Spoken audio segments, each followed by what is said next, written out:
si on revient à l'histoire d'Abraham, là, on est vraiment au début de la Bible, dans le livre de la Genèse. Cet autel, à un moment donné, qu'il a construit, OK, ça l'a figuré un lieu de consécration et d'obéissance, parce que Dieu lui demandait de faire un sacrifice particulier. OK? Dieu, ceux qui connaissent l'histoire, vous savez que Dieu avait demandé à Abraham d'offrir en sacrifice qu'est-ce qui lui était de plus précieux, qu'est-ce qui était de plus cher à ses yeux, qu'est-ce qu'il avait attendu depuis tant d'années. Dieu, pour éprouver son cœur, lui a demandé dans Genèse 22:2, « Prends ton fils, ton unique, celui que tu aimes, Isaac, et va-t'en au pays de Moridja, et là, offre-le en holocauste sur l'une des montagnes que je te dirai. » Donc, c'était une demande très difficile pour Abraham. Mais qu'est-ce qui est particulier, c'est que lorsqu'on lit l'histoire, c'est qu'en chemin, lorsqu'il arrive près de la montagne, il va dire à ses serviteurs, « Attendez-moi en bas de la montagne. Nous allons aller, moi et mon garçon, sur la montagne pour adorer Dieu. Et ensuite, nous allons revenir vers vous. » Donc, Abraham avait compris d'abord que l'obéissance, c'était un acte d'adoration. Qui veut avoir de l'autorité spirituelle dans sa vie, en face de ses adversaires? Tu dois comprendre cet aspect de l'obéissance, parce qu'on a vu que même l'adoration, c'est une arme spirituelle. Eh bien, l'obéissance, c'est une forme d'adoration. Puis, Abraham, il a dit, on va aller adorer Dieu, mais il savait, OK, le prix de cette adoration, il savait le coût que ça impliquait de perdre ce qu'il avait attendu depuis tant d'années. Puis, mais sûrement qu'il se disait, parce qu'il a dit, on va revenir vers vous.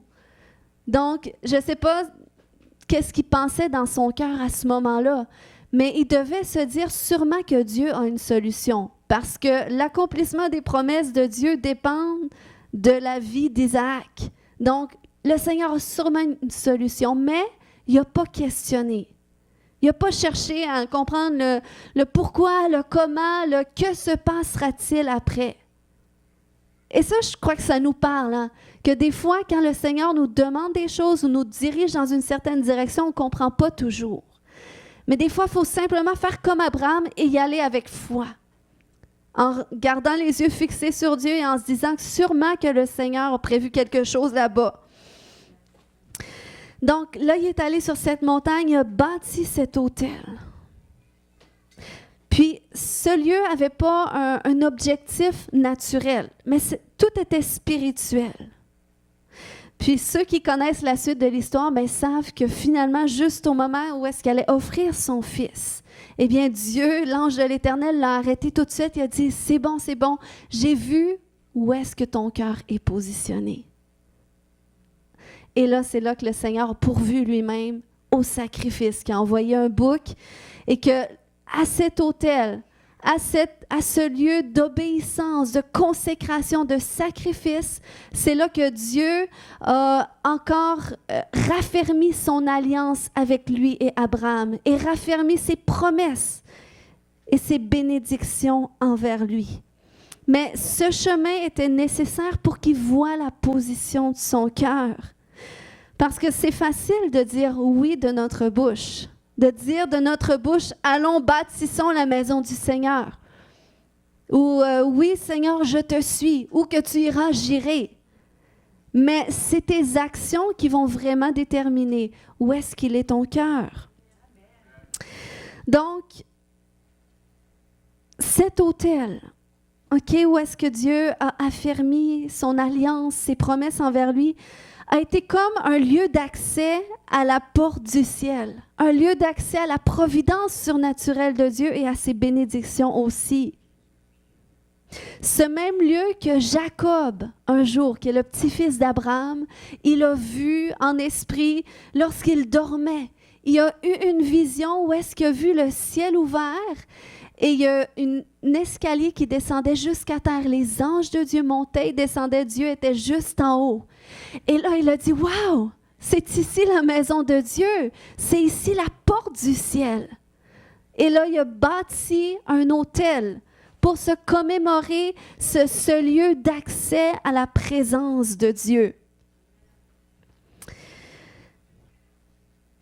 Il faut savoir que cet autel, OK, dans l'Ancienne Alliance, avait ces significations que j'ai partagées, mais dans la Nouvelle Alliance, l'autel est devenu le symbole de la croix, dont Jésus a été le sacrifice ultime qui a été pourvu par Dieu, qui s'est offert pour le pardon de nos péchés, des péchés de l'humanité, parce que le péché bloquait l'accès entre l'homme et Dieu. Et c'est pour ça que même Jésus a été l'accomplissement de la vision de Jacob. Il avait dit dans Jean 1, 51, et il a repris qu'est-ce que Jacob avait dit. Il a dit, en vérité, vous verrez désormais le ciel ouvert et les anges de Dieu monter et descendre sur le Fils de l'homme. Donc, Jésus est venu rétablir l'accès à la porte du ciel, à la maison de Dieu, à son royaume. C'est pour ça qu'il a dit, vous allez désormais, parce que je suis là, parce que à cause de ce que je vais accomplir pour vous, vous verrez désormais le ciel ouvert, cet accès entre le ciel et l'homme. Donc, cet accès, OK, il faut comprendre que c'était auparavant fermé. On sait Jacob a eu cette vision où est-ce que Dieu lui a montré l'accès ouvert dans ce lieu spécifique. OK? Mais cet accès était fermé pour les hommes à cause de la nature du péché. OK? Dieu l'ouvrait de façon particulière aux hommes qui l'appelaient. Dans l'Ancien Testament, lorsque vous allez lire les Écritures, on va voir différents hommes et femmes que Dieu a appelés au travers les générations depuis la création du monde. Et ils pouvaient avoir un accès particulier à Dieu. Mais sinon, c'était fermé à cause du péché d'Adam. Puis, cette fermeture de l'accès avec Dieu s'est illustrée dans la façon que le tabernacle et le temple de Salomon ont été construits. Parce que ces lieux, OK, Dieu, tout ce que Dieu fait, tout ce qui est écrit dans la Bible, des fois tu peux lire l'Ancien Testament, surtout quand c'est la première fois que tu lis, des fois ça peut te dépasser, puis tu peux ne pas comprendre pourquoi c'est nécessaire de tout raconter cette histoire-là. Mais il y a un but pour toute chose. Puis les choses que Dieu a permis naturellement ont souvent un langage par rapport à ce qui se passe spirituellement. Puis ces lieux, dans le fond, le tabernacle, c'était la tente de la rencontre de Dieu au désert que le peuple d'Israël ont bâti après avoir sorti d'Égypte.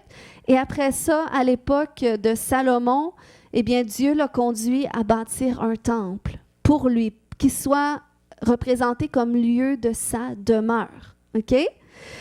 Puis c'est ce que je vais dessiner pour vous aujourd'hui.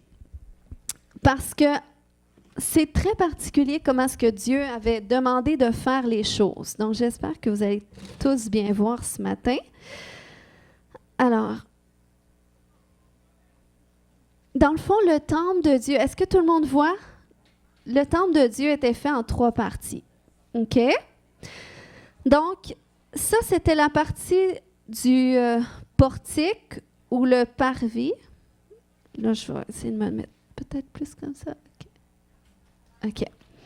Ça, c'était le parvis. Puis, avant ça, il y avait l'autel des holocaustes. Donc, c'était là qu'on offrait des holocaustes. OK.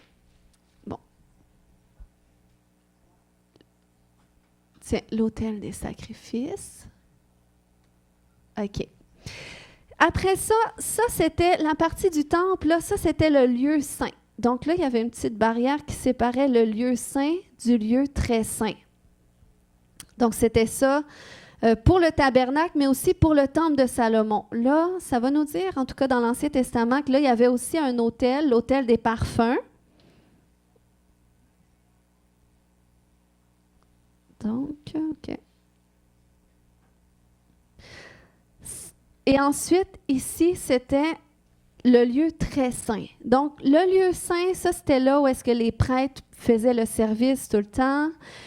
Puis, Puis, le peuple, dans le fond, qu'est-ce qu'il devait faire? C'est que dans le fond, pour le pardon de leurs péchés, ils devaient, dans l'Ancienne Alliance, aller offrir des sacrifices à Dieu. Et là, les prêtres faisaient toute la cérémonie pour qu'ils puissent obtenir la miséricorde de Dieu. Puis ici, dans ce lieu très saint, c'était seulement le grand prêtre qui pouvait y aller une fois par année. Et ça, c'était pour le pardon des péchés de tous les peuples, de tout le peuple, dans le fond. OK, lieu très saint. OK. Donc ça, c'est le lieu saint. Vous allez voir pourquoi je fais tout ça ce matin, OK? Lieu saint, ça, c'est le lieu très saint, OK? Ou le saint des saints. Bon, il y en a qui vont dire, dans ma Bible, c'est écrit saint des saints. Bon, lieu, je vais dire lieu très saint. C'est correct? Oui? OK. OK. Ça, puis ici, c'est quoi? Ça, c'est l'arche de l'Alliance. Donc ça, c'était vraiment un accès qui était fermé. Il y avait un voile qui séparait le lieu saint du lieu très saint. Et ça, c'était l'arche de l'Alliance, qui peut s'appeler aussi des fois l'arche du témoignage. Puis dans l'arche, qu'est-ce qu'il y avait? Il y avait les 10 commandements de Dieu. Il y avait aussi le bâton d'Aaron, puis il y avait la manne qui était tombée au désert à un moment donné pour nourrir le peuple. Donc ça, c'était l'arche de l'Alliance. C'était vraiment un lieu très sacré. C'est pour ça qu'il y avait seulement le grand prêtre qui avait le droit. Puis, comme je disais, dans le fond, pour que le peuple puisse bénéficier de la miséricorde de Dieu, dans le fond, il devait offrir des sacrifices ici. Et c'est là que la miséricorde de Dieu qui venait du trône, parce que ça représente le trône de Dieu aussi. Donc, c'est pour ça que c'était vraiment un accès très privilégié. Ceux qui allaient devaient être vraiment consacrés. Donc, pour qu'ils puissent obtenir la grâce, le pardon, la miséricorde, ils devaient passer par là, offrir des sacrifices. Jusque-là, c'est clair? Donc, ça, c'est le temps. En passant, c'est vu en plan, OK? Ceux qui ne savent pas, là, c'est ça. Moi, j'ai déjà dessiné des bâtiments. Dans le fond, c'est comme si c'était une vue du dessus. J'espère que c'était clair. J'aurais peut-être dû le dire au début. OK. Donc, qu'est-ce que ça représente pour nous? Parce que là, ça, c'était la réalité de l'Ancienne Alliance, OK? J'écris mieux que ça d'habitude, là, mais là, vous comprendrez que, tiens, Nouvelle Alliance, c'est au-dessus. OK. Donc, dans la Nouvelle Alliance, j'ai trouvé ça très intéressant de voir le parallèle entre le temple de l'Ancienne Alliance et le temple de la Nouvelle Alliance. Donc, je vais dessiner le temple de la Nouvelle Alliance. Je vais lui donner cette forme-là, mais ce n'est pas un robot, OK? Ouais.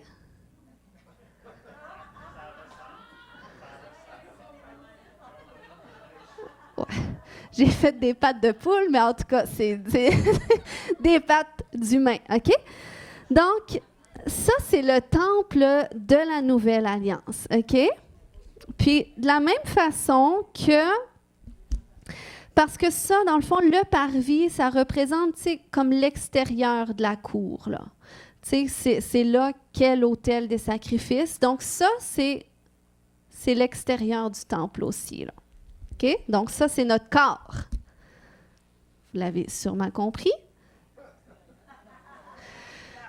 OK. Ensuite, ça, c'est notre âme. OK? Puis ça peut représenter le lieu saint aussi. OK? Parce que, là, je vais le faire un petit peu plus gros. Tiens. OK. Après ça, l'autre partie que je vais dessiner, ça, c'est l'esprit. L'esprit de l'homme. Donc, c'est l'esprit, mais qui va représenter, vous allez voir, le lieu très saint. OK? Mais là, de la même façon que il y a un petit voile, il y a un voile. entre le lieu saint et le lieu très saint, eh bien, nous, avant de connaître le Seigneur, il y a aussi un voile entre le lieu saint et le lieu très saint. Il y a un voile qui nous empêche d'accéder à l'Esprit de Dieu. Donc, c'est pour ça que tu remarqueras probablement que tant que tu n'as pas donné ta vie à Jésus, tu n'avais pas une conscience de Dieu comme tu en as une aujourd'hui. Puis, quand tu es à cet endroit où est-ce que il y a ce voile-là, okay? Parce que tu n'as pas encore reçu l'Esprit de Dieu, parce que Jésus n'est pas au centre de ta vie, eh bien, tu vas essayer par toutes sortes de façons d'apaiser ta confiance des péchés que tu fais, que tu ne sais pas nécessairement que c'est des péchés, mais tu portes quand même le poids de tes péchés. Tu portes quand même la nature du péché. Puis peut-être que toi, tu te considères comme une bonne personne, mais peut-être que tu n'as pas beaucoup de péchés, mais tu portes quand même les traces et l'affectation des péchés des autres sur ta vie. Hein, des offenses qu'on t'a commises, des abus que tu as vécus, les traumatismes, et tout ça, ça va se loger au niveau de ton âme. Donc, c'est l'âme qui est affectée finalement par le péché, puis il y a le corps aussi, des fois, qui est malade à cause du péché. Donc, ça affecte ton âme, ça affecte ton corps, puis tu essaies par des moyens extérieurs, par des bonnes œuvres, tu essaies d'apaiser ta confiance ou d'apaiser ta conscience. Mais tu n'y parviens jamais parce que cette nature-là, elle demeure sur toi. OK? Mais là, je vais juste regarder mes notes pour ne pas être trop perdue.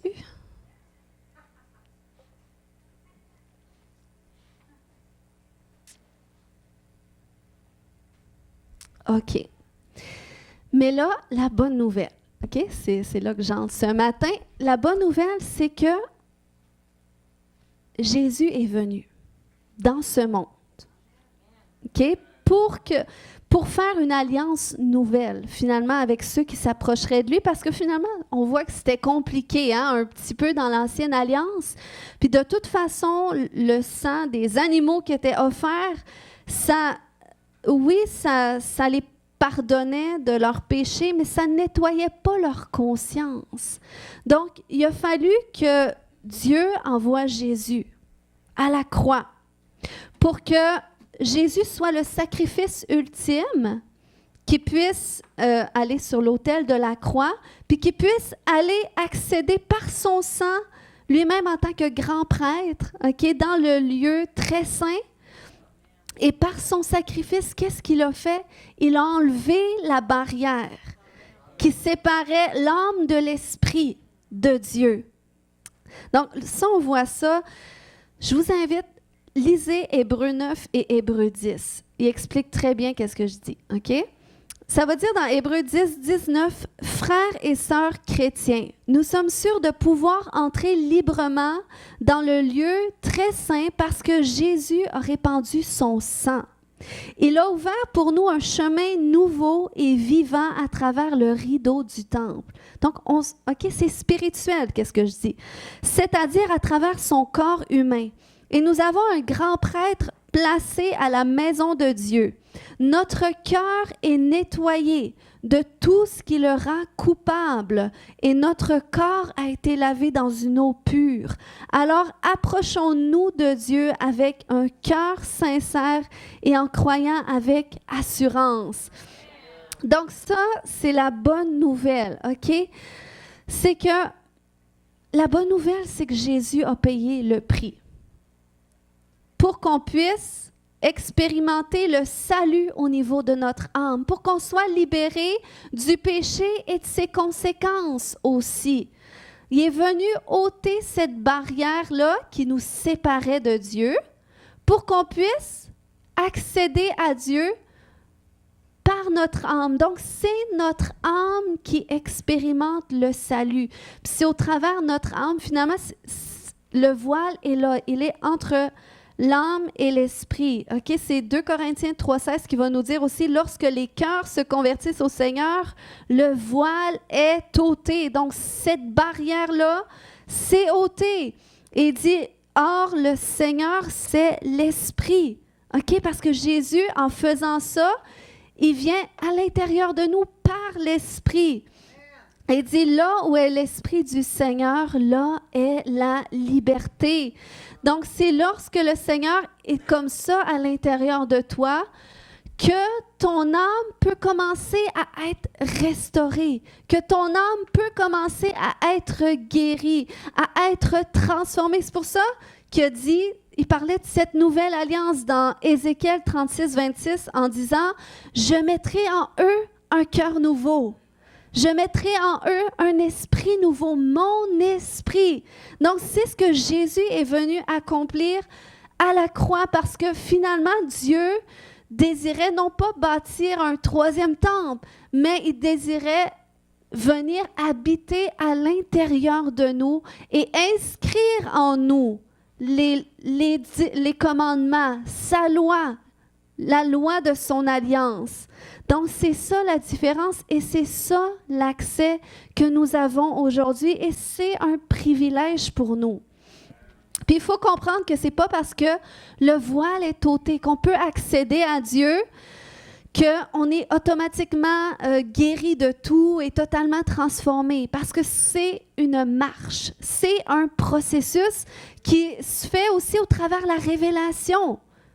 Donc, c'est l'Esprit du Seigneur qui va te révéler l'état de ton cœur, les choses qui doivent être traitées, les choses que tu dois peut-être changer à l'intérieur de toi, ta façon de penser, ta façon de parler, de te comporter. Donc, ça, c'est ça, c'est les lois du Seigneur qui sont inscrites à l'intérieur de toi, à laquelle tu as accès.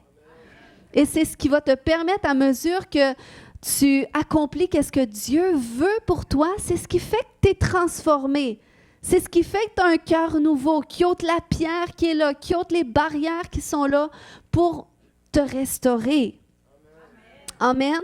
Mais c'est ça, comme je disais, il faut que tu reçoives la révélation de qu'est-ce qu'il veut faire en toi, puis il faut que tu prennes action sur la révélation parce que tu gardes ta volonté. Même si tu donnes toute ta vie à Jésus, qui vient au centre de ta vie comme ça, que le voile est ôté, tu as un plein accès à Dieu, eh bien, tu es quand même libre de faire ou pas sa volonté. Tu es libre de le choisir ou non. Et comment est-ce qu'on le sait que tu es libre? Eh bien, si on revient à l'histoire d'Adam et Ève dans le jardin, je vais juste enlever ça.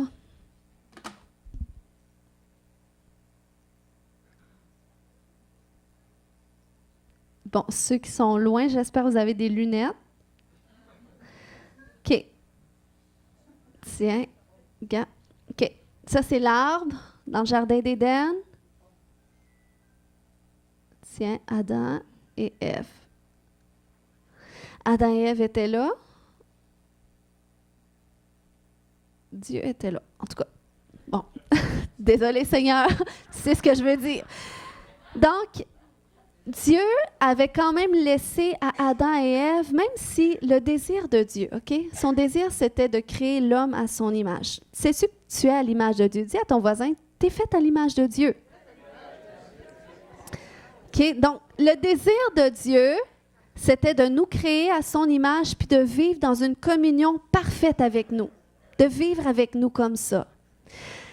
Mais, vu que Dieu laissait quand même à Adam et Ève la liberté de choix, leur volonté, eh bien, il a laissé quand même l'arbre du fruit interdit au milieu du jardin. Puis il leur avait dit, vous pouvez manger de tout ce qui est dans le jardin, sauf de cet arbre-là, parce que si vous en mangez, vous allez mourir. Mais là, bon, il est arrivé ce qui arriva, le serpent est venu, les a tentés. Finalement, ils ont désobéi à Dieu. Et c'est à partir de ce moment-là que Adam et Ève ont été expulsés du jardin parce qu'il y a une barrière qui est venue se mettre entre eux et Dieu à cause du péché. Donc, c'est pour ça que cet accès à Dieu qui était fermé, qu'on revoit dans la reproduction du temple, puis qu'on a vu aussi au niveau de notre cœur, même après, eh bien, cet accès était fermé. Puis, c'est pour ça que, bon, à cette époque-là du temple, qu'est-ce que Dieu avait fait? Il avait permis à l'homme, en tout cas, de Parce que son désir, c'était quand même de vivre avec l'homme, c'était quand même de marcher avec l'homme sur la terre, puis tout ça. Puis Dieu, à cette époque-là, eh bien, il avait établi des commandements. Il avait dit, voilà les 10 commandements, ce que vous ne devez pas faire, et c'est comme ça que vous allez être justifiés, si vous observez mes lois, mes commandements. Donc, c'est ce qui leur permet d'être justifiés. Mais l'affaire, c'est que même si il y avait les lois, les commandements, ils savaient qu'est-ce qu'ils devaient faire, pas faire, ils n'ont jamais réussi. Ils n'ont jamais réussi à suivre les 10 commandements. Puis peut-être tu dis, mais c'est pas si dur que ça, pas tuer, pas voler, pas convoiter. Oui, mais l'affaire, c'est que Jacques va nous dire déjà que si tu pèches contre un seul commandement, tu es coupable de tous les commandements. Puis Jésus est venu expliquer c'était quoi les commandements. Il a dit, il vous a été dit, vous ne tuerez point. Mais quand vous vous mettez en colère contre quelqu'un, eh bien, vous allez être jugé autant devant le tribunal. Donc, c'est aussi pire quand tu es en colère que tu fais un meurtre. Puis il a dit aussi, il vous a été dit que tu ne convoiteras pas la femme de ton prochain. Mais si, puis tu ne commettras pas d'adultère. Mais il a dit, si tu regardes seulement une femme pour la convoiter, dans des versions, il va dire, si tu regardes une femme avec des regards chargés de désir, tu as déjà commis l'adultère. Donc, vous voyez, Jésus va montrer comment est-ce qu'au niveau, c'est vraiment au niveau du cœur, l'observance des lois, des commandements. Mais il n'y a personne qui a été capable. Pourquoi? À cause de cette nature de péché qui les enveloppait. Donc, Jésus n'a pas eu le choix de venir et faire le parcours, accomplir pour nous la loi qu'on n'a pas réussi à accomplir et aller jusqu'à la croix pour être ce sacrifice qui permettrait que ce voile qui sépare Dieu de l'homme soit déchiré, soit ôté et qu'on ait plein accès à lui. Donc, il est l'espérance de notre salut. Est-ce que c'est une bonne nouvelle? Je ne sais pas. Je ne sais pas si vous êtes autant encouragés que moi, je le suis par mon message, mais ça me bénit. Donc, 1 Pierre 2, 24, 25 va nous dire que Jésus, qui a lui-même porté nos péchés en son corps sur le bois, afin que, morts au péché, nous vivions pour la justice. Lui, par les meurtrissures duquel vous avez été guéris, car vous étiez comme des brebis errantes, mais maintenant, vous êtes retournés vers le pasteur, vers le gardien de vos âmes. Et Hébreux 9, 12 va nous dire qu'il est entré par son sacrifice. Il est rentré une fois pour toutes dans le lieu très saint, non avec le sang des boucs et des veaux, mais avec son propre sang, ayant obtenu une rédemption éternelle. Donc, c'est vraiment de cette façon que notre âme, à cause du sacrifice de Jésus, que notre âme peut vivre en communion avec Dieu, qu'on peut être rempli de son esprit. Amen. C'est comme ça qu'on peut avoir un accès au ciel, un accès au trône de Dieu. C'est ce qui fait en sorte que le ciel est ouvert pour nous. OK? Mais pour ça, on n'a pas le choix. OK? De passer par la croix. Le chemin, c'est la croix. Le chemin, c'est Jésus sur la croix. Il a été cet accès il a été le sacrifice qui rend possible l'accès au ciel, l'accès à Dieu. Puis, il faut que tu saches aussi que ce n'est pas quelque chose qui est acquis.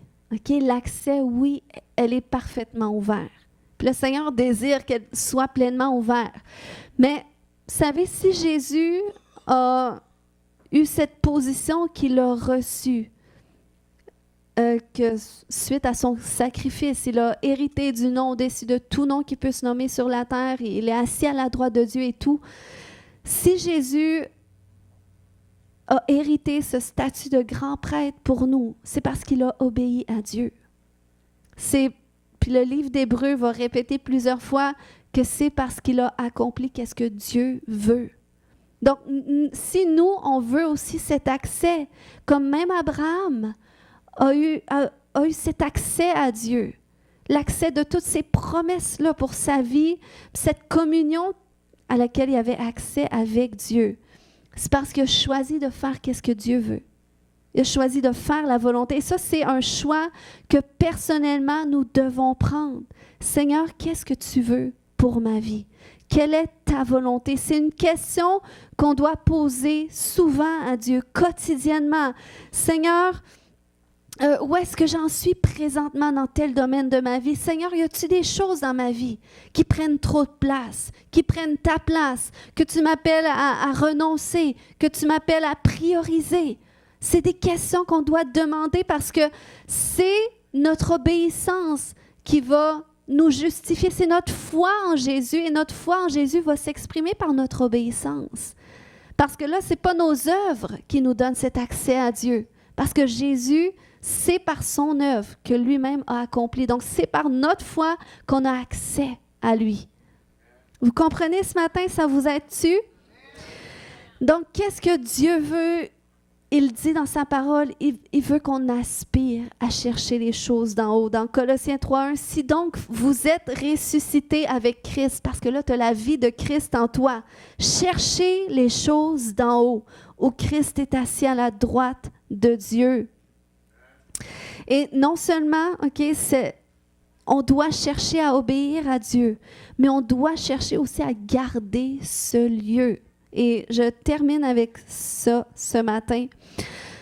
On doit protéger la vie de l'Esprit en nous. Parce que même Éphésiens 4:30 va nous dire de ne pas attrister le Saint-Esprit qui est en nous, qui nous a été donné.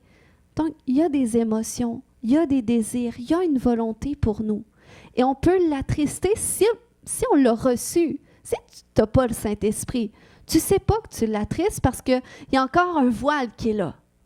Mais si tu as reçu le Saint-Esprit parce que tu as donné ta vie à Jésus, eh bien, tu peux attrister le Saint-Esprit. Si tu désobéis à Dieu, si tu fais des choses qui ne plaisent pas à Dieu.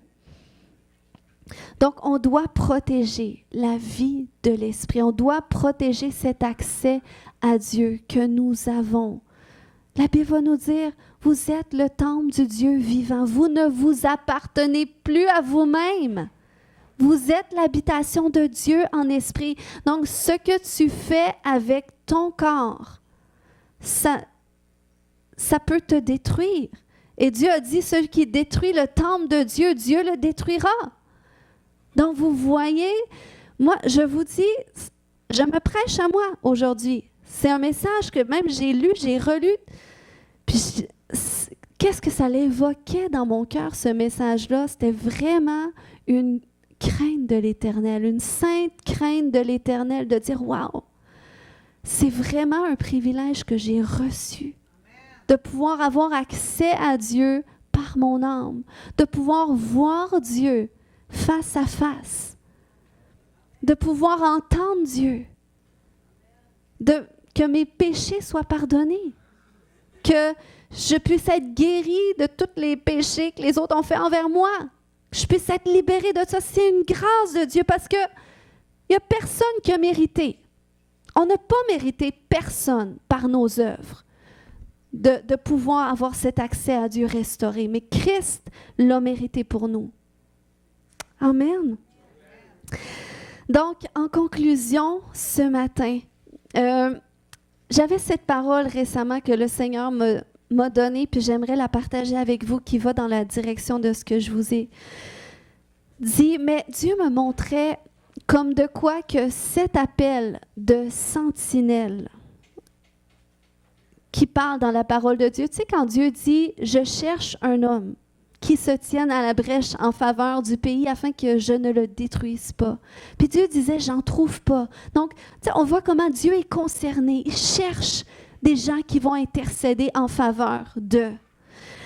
Puis, il y a un autre passage aussi qui va dire dans Ésaïe 62, 6 et 7, « Sur tes murs, Jérusalem, j'ai placé des gardes. » D'autres versions, ça dit « J'ai placé des sentinelles.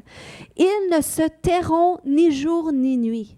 Vous qui l'a rappelé au souvenir de l'Éternel, point de repos pour vous, et ne lui laissez aucun relâche, jusqu'à ce qu'il rétablisse Jérusalem et la rende glorieuse sur la terre. » Donc, il dit, sur tes murs, Jérusalem, j'ai placé des gardes. Et le Seigneur me montrait, OK, souvent on rattache ce passage-là à des situations. Comment est-ce que le Seigneur nous positionne pour intercéder en faveur de certaines situations, de certaines personnes ou de certains territoires selon la volonté de Dieu. Mais le Seigneur me montrait que ça vaut pour notre cœur aussi.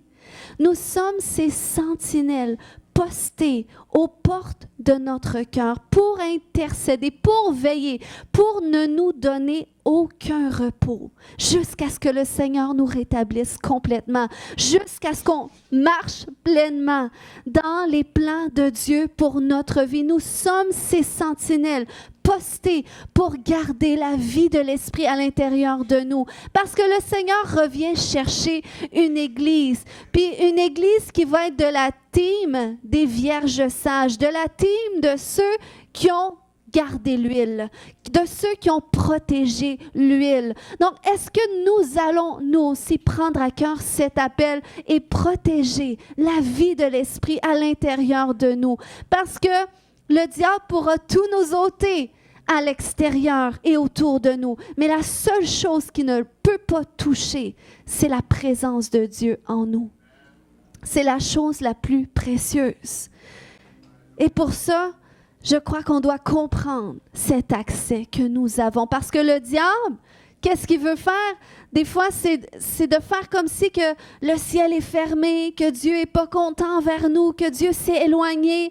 Non! Il a payé le prix. Si tu reviens à la croix, quel que soit ce que tu as commis, tu vas avoir un pardon direct. Jésus a payé une fois pour toutes pour nos péchés, pour nos fautes. Donc, tu reviens à l'œuvre de sa croix. Tu reviens en repentance. Tu reviens à ses pieds. Et c'est là que tu peux recevoir de Dieu.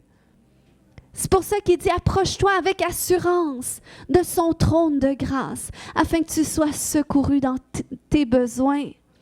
Donc, il faut que ça, ce soit vraiment ancré à l'intérieur de toi. Tu as accès à Dieu. Et ce n'est pas à cause de toi, ce n'est pas à cause de tes œuvres, mais c'est à cause de Christ, du prix qu'il a payé. C'est à cause de son sang qui a été versé. Et toi, tu dois chercher à protéger cet accès, garder cet accès, entretenir cet accès pour que tu sois transformé, pour que ton âme soit parfaitement alignée avec Dieu, qu'il n'y ait plus de zone d'ombre. Et c'est un processus. Mais le Seigneur le fait vraiment. Il le fait graduellement, à mesure qu'on est prêt. Puis dans cet endroit, où est-ce qu'on le cherche? Où est-ce qu'on cherche à vivre en communion avec lui, comme il avait prévu depuis le jardin d'Éden. Amen. Je ne sais pas si vous êtes encouragés, mais moi, je suis vraiment encouragée. Amen. Ça me bénit. La parole de Dieu me bénit. Amen. On va se lever tout le monde ensemble et on va prier aujourd'hui. Parce que je sens que là où est-ce qu'il y avait des voiles sur certains cœurs, à cause du manque de cette révélation, de cet accès à Dieu, le Seigneur va pleinement ôter ce voile. Et là où est-ce qu'il y avait des jougs qui prenaient la place d'un voile, qui te séparait de la présence de Dieu, si tu es désireux ce matin d'être vraiment libre, je crois que ces jougs vont éclater aujourd'hui. Alléluia. Seigneur, est-ce qu'on peut mettre la main sur notre cœur ce matin? Remercions-le quelques instants dans nos propres mots ce matin. Remerciez-le. Dites-lui merci, Seigneur. Merci que tu as restauré cet accès entre toi et moi. Prends conscience de ce privilège parce que vraiment, une sainte crainte de l'Éternel qui va être libérée dans la reconnaissance que tu as. Le Seigneur t'a choisi pour faire de toi son habitation en esprit. C'est pas rien. C'est tout un privilège. La Bible va nous dire que les prophètes de l'Ancien Testament auraient tellement voulu vivre qu'est-ce que nous on vit aujourd'hui. Parce que même eux qui recevaient l'Esprit sur eux, qui étaient loin de Dieu, n'avaient pas cette communion telle nous avons. Oh Seigneur, merci. On te remercie aujourd'hui pour ce privilège. Et je veux décréter ce matin que les voiles sont ôtés, que les voiles sur les cœurs entre les âmes et l'Esprit de Dieu sont pleinement ôtés. Et là où est-ce que tu n'étais pas sûr, que tu étais pleinement né de nouveau ce matin, je libère cette révélation comme de quoi que le souffle du Dieu vivant vient pleinement en toi. Viens pleinement t'amener la vie de l'Esprit à l'intérieur de toi. Que tu es maintenant mort au péché et vivant pour Dieu. Oh, je libère la vie de Dieu dans tout ton être aujourd'hui. Kaya shoreke mata. Seigneur, merci. Oh Seigneur, merci. Et là où est-ce qu'il y avait des jougs, là où est-ce qu'il y avait des mensonges, que l'ennemi voulait te faire croire que Dieu est fâché contre toi, que Dieu est loin de toi, que Dieu n'a pas ce désir d'être proche de toi. Je vais renverser maintenant ces murailles. Je vais renverser ces barrières. Je décrète que ces jougs éclatent aujourd'hui. Au nom de Jésus, Korakamaya Shote. Oh Seigneur, viens, viens Saint-Esprit, viens Saint-Esprit, amène-nous dans une communion plus profonde avec notre Dieu. Tu as tout payé, Jésus. Seigneur, mon Dieu, tu as tellement payé pour qu'on puisse avoir cet accès à toi restauré. Tu désires tellement être en communion avec nous. Oh, et on le désire aussi. Tu es digne de le désirer aujourd'hui. Tu es digne de désirer une communion avec Dieu aujourd'hui. Tu es digne de te rapprocher de Dieu à cause de Jésus aujourd'hui. Kaya shote, karakamatada, kaya shote. Oh, si ce matin, il y en a qui se sentent interpellés, tu aimerais t'avancer, peut-être tu veux te prosterner même devant lui en signe de Seigneur, je veux vraiment tout te dédier ma vie. Je veux vraiment marcher dans cette parfaite communion avec toi tel que tu le désires. Tu as payé tellement cher. Alléluia. Alléluia. Alléluia. Kaya shokotodo. Kaya tarekemata. Kaya shokomata. Et si tu es ici et tu n'as pas reçu cette expérience du baptême du Saint-Esprit, c'est quelque chose qui peut t'aider à aller plus loin dans cette révélation de cette communion avec ton Dieu. Et tu aimerais que je prie pour toi, tu peux venir devant. Kaya shore kemata. Laissons-nous transporter par sa présence ce matin. Laisse sa présence faire une œuvre dans ta vie. S'il y a encore des blocages, s'il y a encore des incompréhensions, demande au Seigneur de te montrer c'est quoi. Demande au Seigneur parce que lui, il voit c'est quoi. Il n'y a pas de pression ce matin sur le message que j'ai apporté. Amène ça devant Dieu pour que toi, tu aies vraiment une révélation personnelle.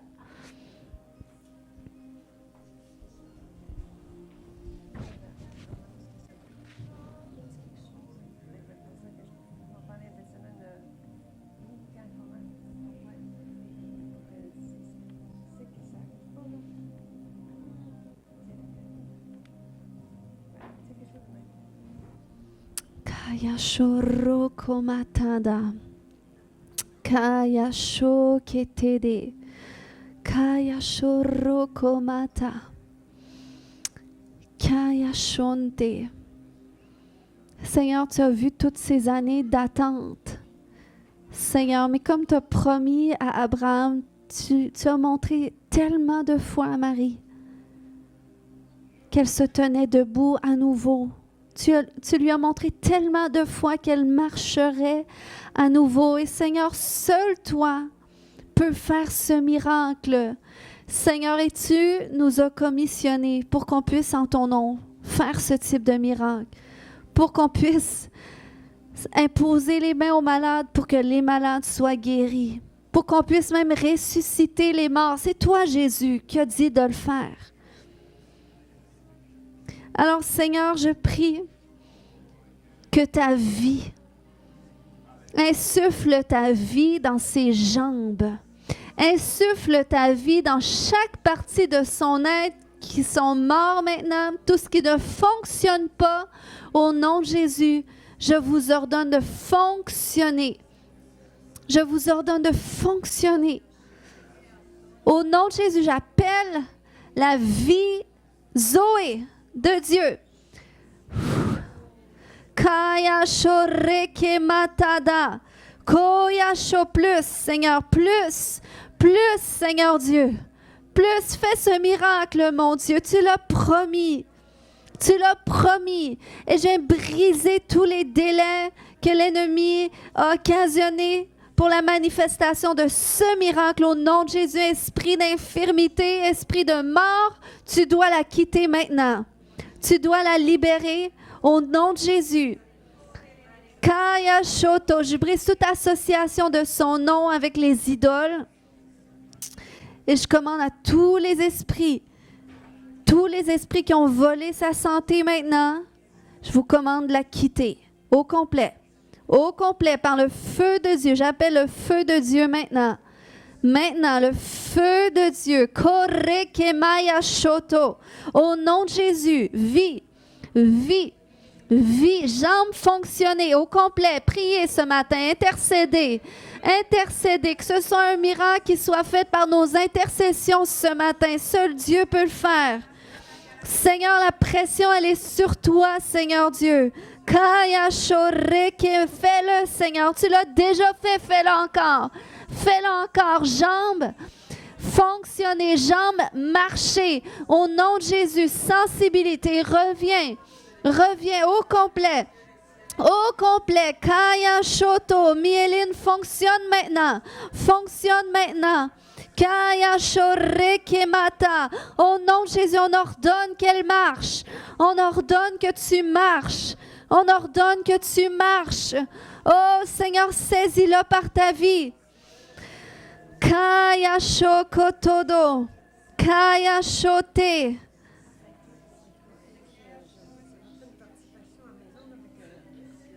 Tu les sens plus bouger?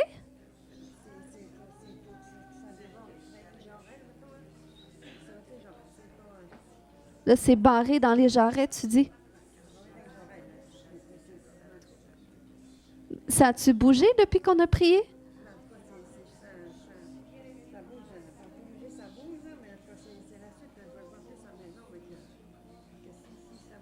Veux-tu qu'on essaie?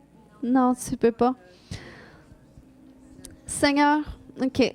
Seigneur, tu peux le faire même quand elle adore ce miracle-là. Tu connais, Seigneur, qu'elle ne peut pas se lever présentement. Mais Seigneur, glorifie-toi. Glorifie-toi par ce miracle, Seigneur.